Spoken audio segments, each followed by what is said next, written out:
In this video, I'm going to give you information about financial problems that can occur in abusive relationships. Domestic violence is about more than physical and psychological abuse. On a deeper level, it's about how abusers often want to take complete control over their partner. And economic or financial abuse is an effective way to get control over somebody. If your partner makes it so that you don't have any money, or that so you owe lots of money, that limits your options and makes it more likely you'll do what your partner wants. My goal in this video is to help you identify economic abuse that's happened to you in the past and to help you protect yourself from it in the future. Other videos in this series will have information on how you can recover from economic abuse. The first thing you need to know about economic abuse is that it's everywhere. My research partner conducted a study where her team surveyed 103 women in domestic violence shelters. 100% of them had experienced psychological abuse, 98% of them had experienced physical abuse, and a full 99% had experienced economic abuse.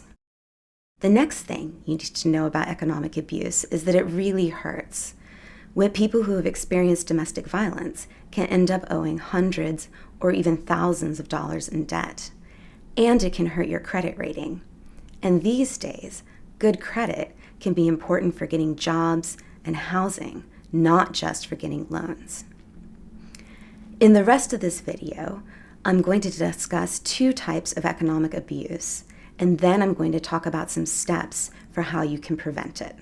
This segment is on financial control, the first step in economic abuse.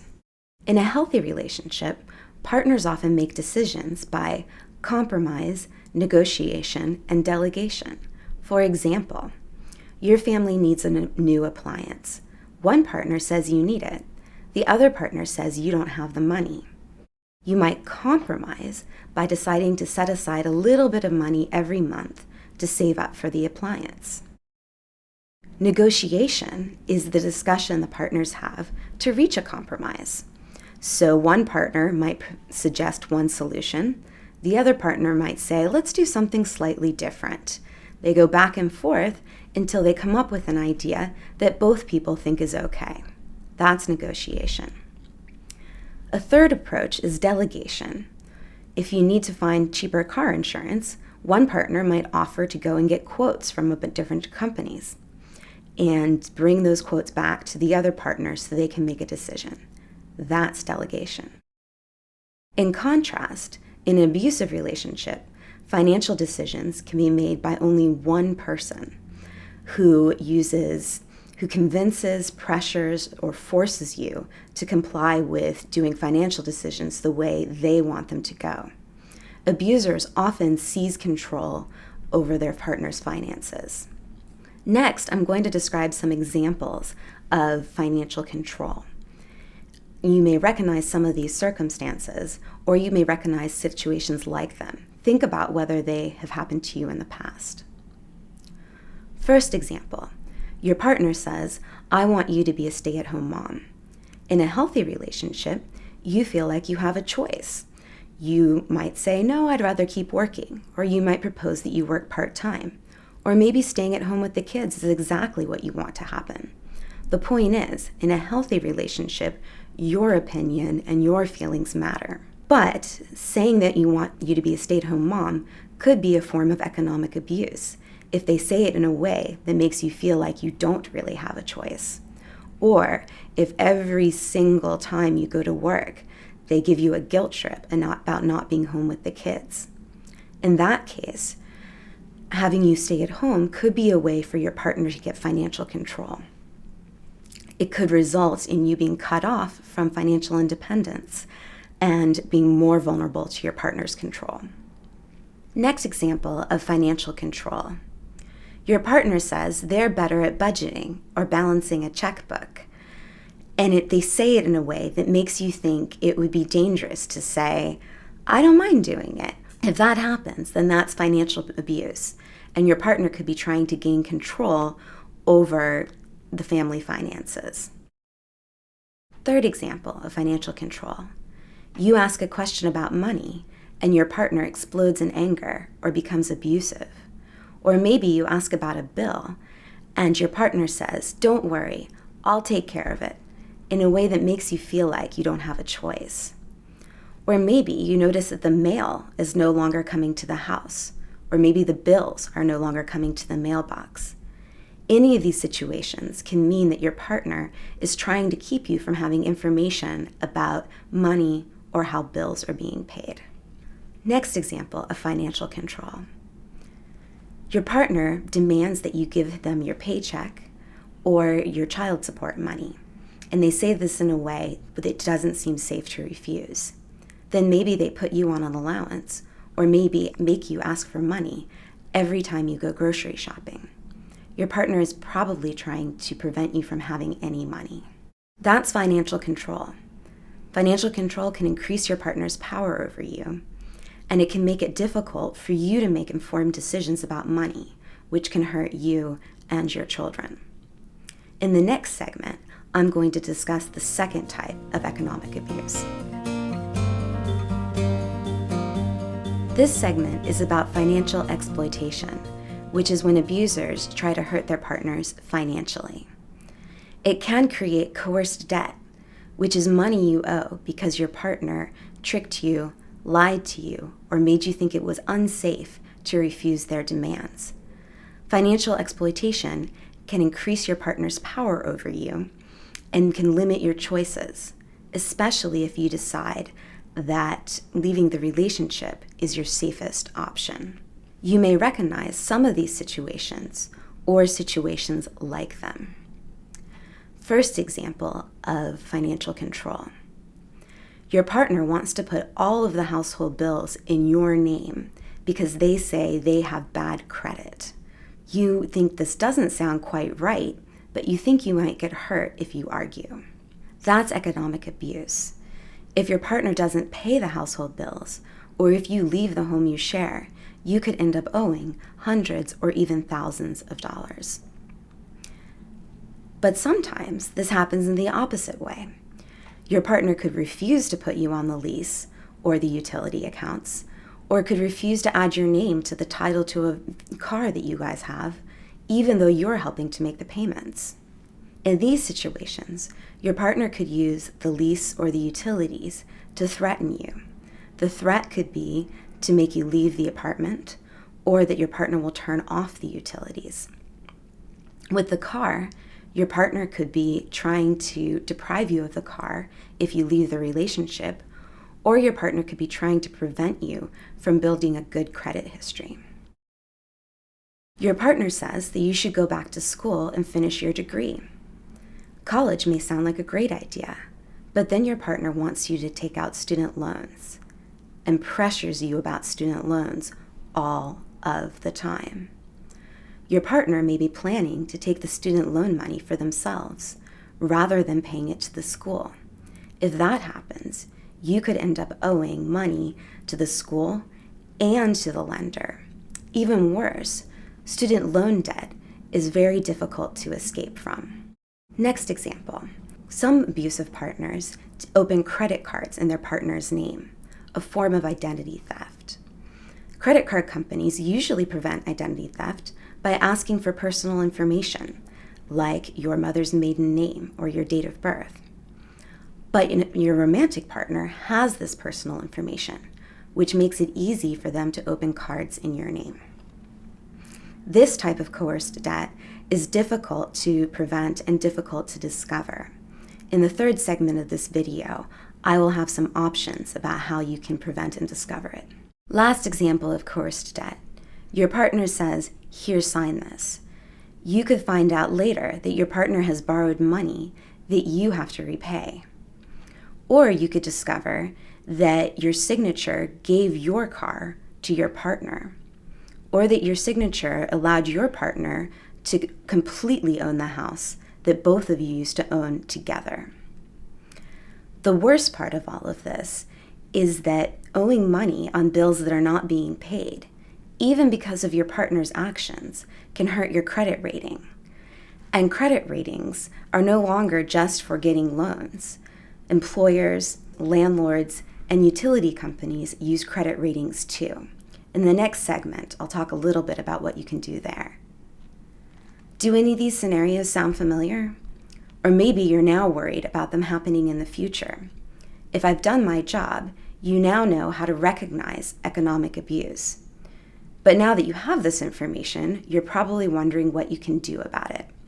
In the next segment of the video, I'm going to discuss ways to limit the damage and some prevention tips. And then other videos in this series will give you more information about how to restore your financial health.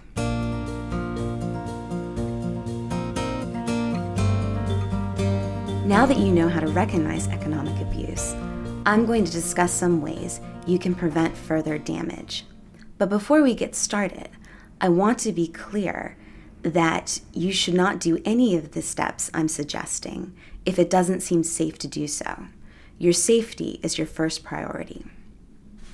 A good place to start is to ask yourself some questions. Are there any household bills that are under your name?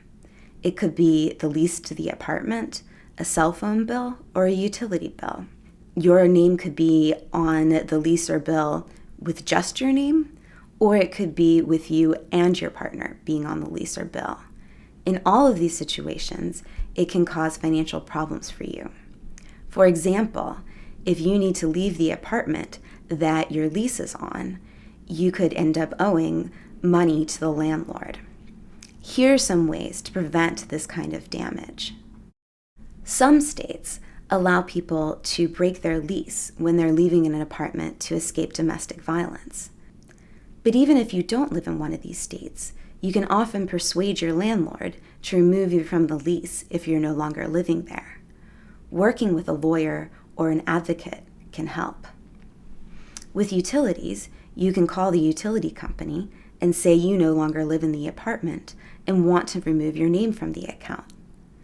Be aware that if you're the only person on the utility account, that this will cut off the utilities. And for cell phones or other phones, you probably know that you can call the phone company and tell them you no longer want service. But again, please consider safety first. If your gut tells you that it's dangerous to cancel the utilities or the cell phone, then listen to your gut. You know best how to keep yourself safe. A second set of questions to ask yourself is whether your partner or ex-partner has your personal or financial information. This could be your social security number, your PINs or your passwords, or your bank account or credit card numbers. Here are some things you can do to prevent your partner from using them. For some information, you can change it. This is easy to do with PINs and passwords. Another step is to close accounts. This is a good option for credit cards and bank accounts. And if you do open new credit cards and bank accounts, consider using a different bank. Finally, you can freeze your credit report. This option is useful when your partner has information that's impossible to change, like your date of birth or your mother's maiden name, or when your partner has information that's very difficult to change, like your social security number. A credit freeze gives you a special password that makes it so that nobody can take out debt in your name without having this password. So if your partner goes to open a credit card under your name, they won't be able to do it without the password. But you would have the password, so you could get credit if you needed to. For more information about credit freezes, go to this government website, which can tell you everything you need to know about them. You can call the credit reporting agencies directly at these phone numbers. But please consider safety first. If you're in a situation where your partner could make you tell them the password, then a credit freeze is probably not a good idea. With all of these options, please put safety first. Your financial health is important, but it's not as important as your safety. What if you think you owe money because of your partner's actions? Or what if you're not sure? The best way to find out is to order a credit report. A credit report is a person's financial history. It contains information about the money you owe now, your payment history, and public records like evictions or bankruptcies. Lenders use credit reports to make decisions about whether to lend you money. Some employers and landlords use credit reports too. The only place to obtain a free credit report is the annual credit report. You can go to this website, annualcreditreport.com, or you can call this phone number. You may see offers on TV or on the internet that promise you free credit reports, but don't be fooled. Those are scams. The only place to get a free credit report is on this website or by calling this phone number. The reason you can get credit reports for free here is that federal law requires it. All Americans are entitled to get one credit report from each of the 3 main credit reporting agencies every 12 months. But again, consider safety here as well. Getting your credit report requires you to enter personal information. If it's important that your ex-partner does not know where you're living right now, then you may not want to enter your current address. What if you do discover that you owe money because of your partner's actions, or that your credit rating has been hurt by something an abuser did? The other videos in this series will have more information about how to help yourself overcome the effects of financial abuse. In addition, I recommend going to this website and reading the links that are on it. These materials were designed to help people who have experienced domestic violence with the issues we've been talking about. They have information on budgeting, which bills to pay first, repairing and building your credit history, working with creditors to make payment plans, and obtaining utility service when your credit is bad. This is the end of the video. Hopefully you've learned a lot and are ready to watch more videos in this series. I wish you all the best as you restore your financial health while keeping yourself safe.